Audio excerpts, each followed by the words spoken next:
ચાલો મિત્રો, આજે આપણે મશીન વિશે, એમાં ઓઇલ ખરાબ થઈ ગયો હોય તો એના વિશે ઓઇલ કઈ રીતે બદલવું એના વિશે આપણે શીખીશું. જો મિત્રો, બે રીતના ઓઇલ છે. પેલું મશીનનું ખરાબ ઓઇલ કાઢી નાખવામાં આવ્યું છે, એ ખરાબ ઓઇલ છે. અને બીજું શુદ્ધ ઓઇલ છે, એ પહેલા નંબર પર આવે છે. હવે આ મશીન છે, મશીનમાંથી આપણે ઓઇલ કઈ રીતે બદલવું બહુ વ્યવસ્થિત રીતે હું તમને સમજાવું છું. આ જો આ મશીન છે જોકીનું, અને હવે એ મશીનની અંદર આપણે કઈ રીતે ઓઇલને ચેન્જ કરવું, તો પહેલાં તો આને ઉપર ઊંધું કરી નાખો એટલે તમને અંદર ટાંકી દેખાશે. આ ટાંકી જે ઓઇલ ટાંકી છે, મશીનની ઓઇલની ટાંકી સાફ કરવાની. આપણે આમાં કેટલી વસ્તુ છે જોઈ, એક એટલું ખરાબ ઓઇલ થઈ ગયું છે, લગભગ વરસ જ થઈ ગયું હશે. આ લોકોએ કોઈ ઓઇલ બદલેલું નહીં હશે, તો આપણે આ ઓઇલને બદલી નાખીશું. હવે ઓઇલ બદલવા માટે આ જુઓ તમે, કેટલો કચરો થઈ ગયો છે, બરાબર છે. આ રીતે આપણે ઓઇલને બધી રીતે બદલવાનું હોય છે, અને બહુ વ્યવસ્થિત રીતે. હવે આની અંદર છે ને નટ આપેલો હોય છે. હવે આને તમે એવું વિચારતા હશે કે આપણે ઓઇલને બદલવું, તો પણ કઈ રીતે બદલવું, આખી ટાંકી કાઢવું પડશે એવું વિચાર આવતો હશે, હે ને. એવું ના હોય. ઓઇલને બદલવા માટે એના નટ આવે છે, અને નટ આ જો આ બધું કાળું ઓઇલ થઈ ગયેલું છે. આ જ રીતે આ બીજું મશીન પણ છે. આજે આપણે ઓઇલ જ બદલવાનું છે. બધા વિદ્યાર્થી, ખાસ વીટી મિત્રોને પણ ખાસ વોર્નિંગ છે કે તમે તમારું ઓઇલ બદલી નાખશો મશીનનું તો વધારે સારું હશે. નહીં તો પછી મશીનને તમે આવી રીતના જ લાગશો તો અંદર સોય બધું ભરેલું હોય છે, તે બધું એમ જ થઈ જાય છે.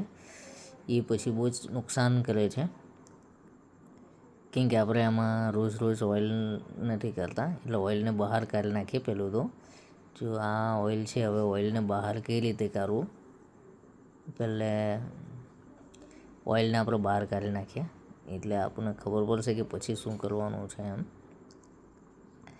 તો ઓઇલને બહાર કાઢવાની એક બહુ સરસ રીત છે. તમે વિડીયોને ધ્યાનપૂર્વક જુઓ. નીચે બોટલ આ રીતે મૂકી દેવાનું મશીનની નીચે. હા, જો આપણે એ રીતના બોટલ પર મૂકી દીધું. હવે એને મૂકી દીધા પછી શું કરવાનું છે, ધ્યાનથી આ રીતે કોઈ પણ બોટલ મૂકવાનું, અને પછી આ જો નટ ખોલવાનો છે. આ જો ઉપરથી આરામથી નટ ખોલી નાખવાનો. આ નટ ખોલી નાખ્યો. ઓઇલ વરસ થાય એટલે બદલી જ નાખવાનું, કારણ કે છોકરાઓ ગમે તેમ મશીન વાપરે છે, ને માણસો બી વાપરે છે. એટલે શું છે કે ઓઇલ બદલી નાખેલું હોય તો સારું થઈ જાય, કેમ કે જેટલું મશીન ચાલશે એટલું સારું થશે. હવે આ રીતે આપણે જો આ સોય ભરેલી, કલ ભરેલી, એ બધી કેટલી વસ્તુ અંદર ભરેલી હોય છે. હવે એ જ વસ્તુ મશીનની નળીમાં આવી જાય તો મશીનનું ઓઇલ ઉપર જતું જ નથી. અને પછી હવે આ રીતે બધો કચરો સાફ કરી નાખવાનો આ રીતે, બરાબર છે. એ સાફ પણ કર્યો, બરાબર. આ બધું કેટલું ખરાબ છે. જો ધીરેથી સાફ કરવાનું વ્યવસ્થિત રીતે. રોજ બે મશીન તમે સાફ કરશો તો બી બહુ વાંધો નહીં આવશે, એકદમ વ્યવસ્થિત. હવે આપણે આ નટ ખોલીએ છીએ. આજે ઓઇલને મૂક્યું છે, અને હવે આ નટ ખોલી નાખીએ. નટ ખોલીએ એટલે સરસ રીતે ઓઇલ બહાર નીકળી જ જશે. બોલ્ટ જો આ ઓઇલ ખોલ્યું એટલે સરાસર ઓઇલ નીચે જાય છે.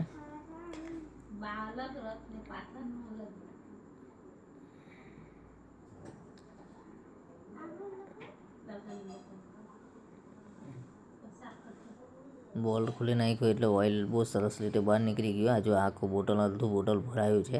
એ કેટલું ઓઇલ ખરાબ થઈ ગયું. જો તો બાળક પણ જોયા કરતું છે ઓઇલ. એ જો આ રીતે બોલ્ટ ખોલી નાખો, અને આ રીતે હવે જો આ ઓઇલ બધું નીકળી ગયું ને, બરાબર છે. કેટલું ખરાબ ઓઇલ થઈ ગયેલું છે. જો આ એકદમ લાલ થઈ ગયેલું છે, બરાબર છે. આ જો કેટલું હશો ને, એટલું ખરાબ ઓઇલ થઈ ગયું. હવે એ મશીન જો તમે વારંવાર ઓઇલ જો ના બદલો ને, તો મશીન તમારું એકદમ ખરાબ થઈ જાય. તમારું વરસ થાય એટલે તમારું ઓઇલ મંગાવી લેવાનું, અને બદલી જ નાખવાનું. કઈ રીતે બદલવાનું હોય તો મેં તમને બતાવી દીધું છે.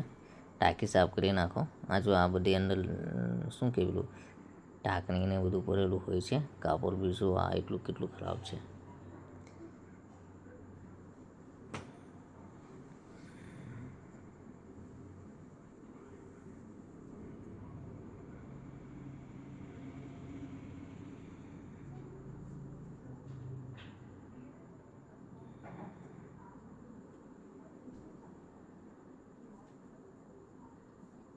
બરાબર છે.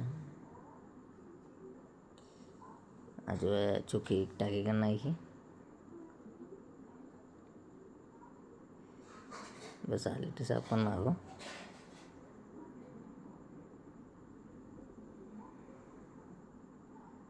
એકદમ ચોખ્ખી હવે ટાંકી થઈ ગઈ ને.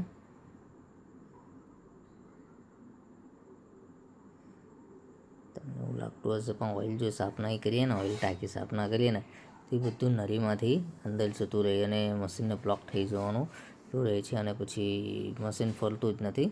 ઘણી વાર એવા પ્રોબ્લેમ આવે છે કે અમારું મશીન ફરતું નથી, પણ પ્રોબ્લેમ એકચ્યુઅલી ક્યાં હોય છે કે તમે ઓઇલ વારંવાર બદલતા નથી. સર્વિસની વધારે જરૂર ત્યારે પડે છે.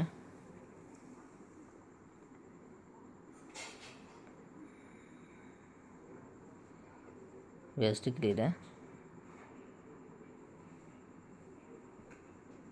શું હવે આ ઓઇલની ટાંકી સાફ થઈ ગઈ ને. હવે શું કરવાનું છે, વાઇસર મૂકી દેવાનું અને પછીથી આ નટને ફિટ કરી દો.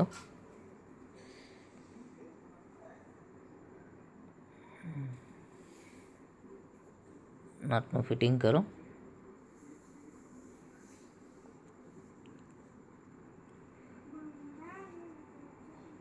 બરાબર છે. આ રીતે ફિટ થઈ ગયું. હવે શું કરવાનું છે, અંદર ઓઇલ નાખવાનું છે. આ જો શુદ્ધ ઓઇલ છે અને પેલું આપણું ખરાબ થઈ ગયેલું ને તે ઓઇલ છે. મેં તમને ફોટામાં પણ બતાવ્યું છે. બરાબર છે. હવે આ ઓઇલ જે ખરું એનું ઢાંકણ ખોલી નાખ્યું અને બહુ સરસ રીતે